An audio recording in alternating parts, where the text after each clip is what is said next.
This week, we're going to talk about empathy as it relates to the service industry. What empathy is, the importance of having it, and the danger of losing it. Let's start by defining our terms. What exactly is empathy anyway? It's one of those pesky terms that many of us think we know, yet are unable to define.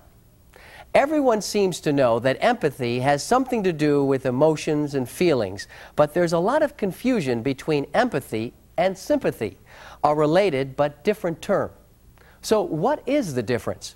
Well, having empathy means identifying with another person's feelings, while having sympathy means sharing another person's feelings.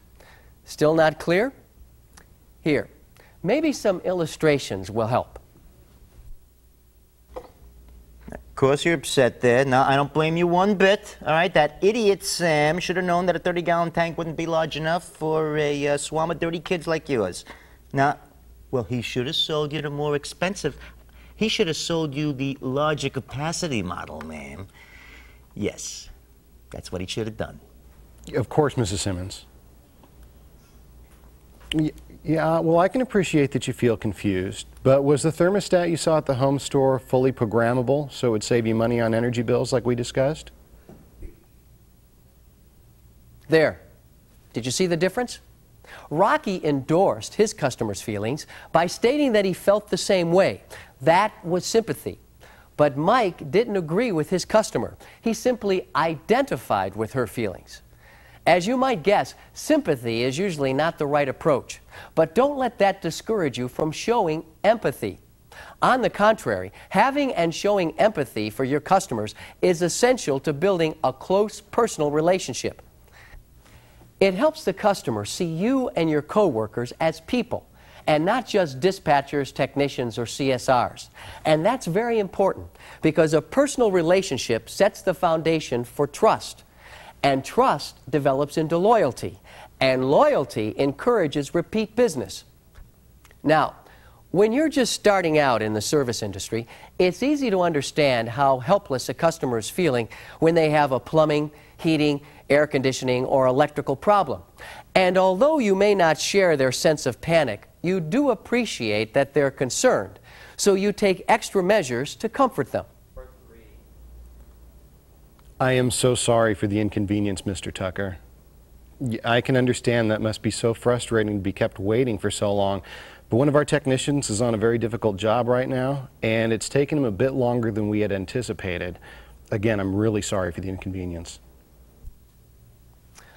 Unfortunately, when you deal with similar situations again and again, as in the service industry, there's a risk that what I like to call emotional numbness may start to set in.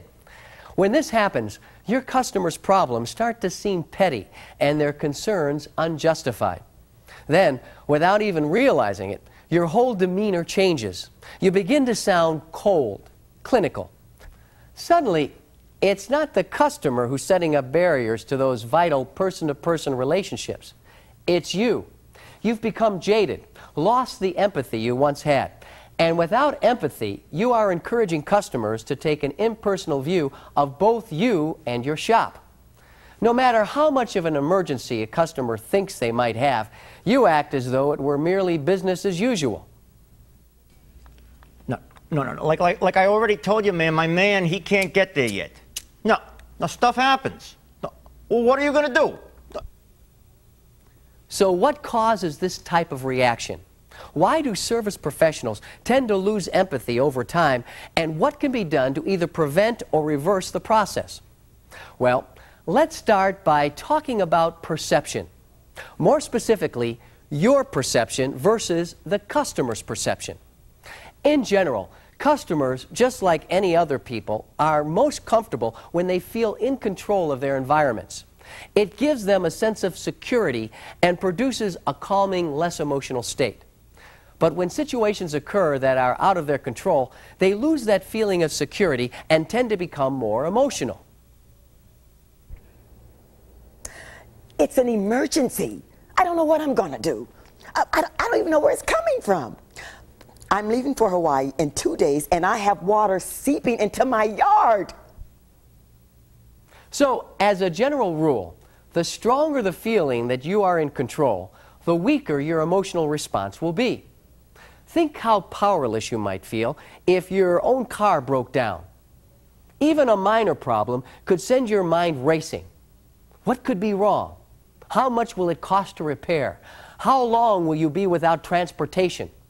As your feelings of insecurity grow, so do your emotions. Now, how do you think you'd feel if the garage mechanic treated you as if you were overreacting to the situation?